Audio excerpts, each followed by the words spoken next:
ગુજરાતની આ પવિત્ર ધરતી પર એક એવું રહસ્ય જ્યાં સ્વયં ભગવાને લીધો હતો અવતાર.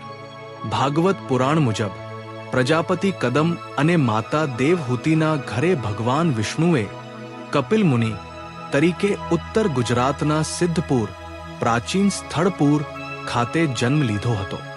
જ્યારે માતા દેવહૂતિ સંસારના મોહ માયાથી વ્યથિત હતા ત્યારે તેમણે પુત્ર કપિલ મુનિને આધ્યાત્મિક શાંતિનો માર્ગ પૂછ્યો.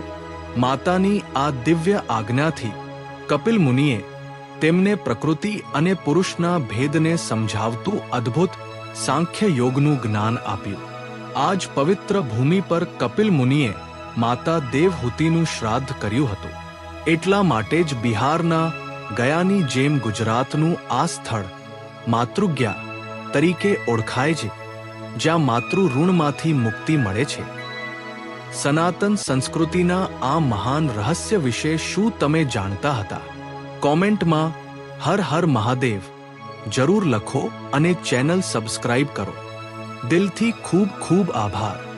પ્રિયાશી પાટોલિયા, કૈલાશ રોહિત, દશરથભાઈ, વલ્લભભાઈ, પ્રિયાશુ નાયક, રક્ષાબેન અને મિતાલીબેન સોની, તમારો સાથ અને સપોર્ટ જ અમારી આ યુટ્યુબ જર્નીને ખાસ બનાવે છે.